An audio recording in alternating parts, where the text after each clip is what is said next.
happens next, sorry. Okay, I'll do one more over here in the dress.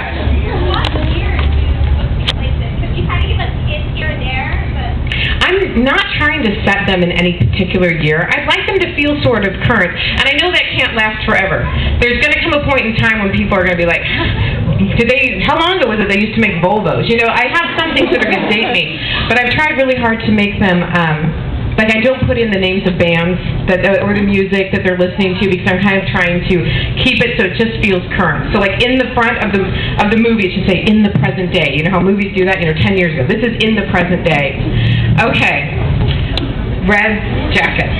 I was wondering, how did you find out the story, like about the werewolves? How did you...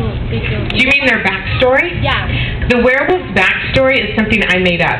Now, the part that's true is the Quileute tribe, in their old legends, is that a magician turned a wolf into a man, and that's how the tribe began. I had a lot of things I wanted to do with that backstory, and I just sort of played around with it. And the fun thing is that when I was writing it, it came from a completely different place. And I think you can tell that when you're reading. It's like the story kind of stops and takes on a different rhythm. And so it was a lot of fun because it felt very different. I just had fun with legends. It's a whole different kind of storytelling. I really enjoyed it. But it's all made up. It's not real. Okay, in the back of the headband. Oh, that's going to be the first question on my new Eclipse fact page that I need to do when I'm not on the road.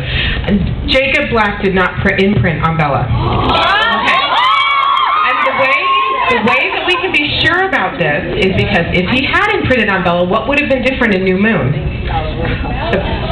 When he went to talk to her and he was mean to her, that would have been impossible if he had imprinted on her. And so that's how we know. Okay, these poor people sitting in the sun, right here in the white. Wait just a second. Are you Tennyo? Tennyo, yeah. Oh, okay. I get your question next. And I'm Heart Song. How did Carlisle set Bella's hand and Jacob's broken bones without x-rays? Carlisle has an x-ray machine.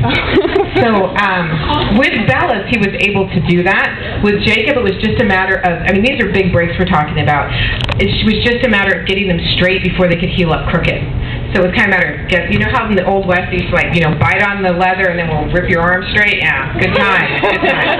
Okay, Tennyo. I promise it's not about Edward. Okay, go, feel free. Okay, is it intentional that Bella has now survived everything that killed off the rest of the Cullens, from the flu to being attacked by a vampire to falling off a cliff?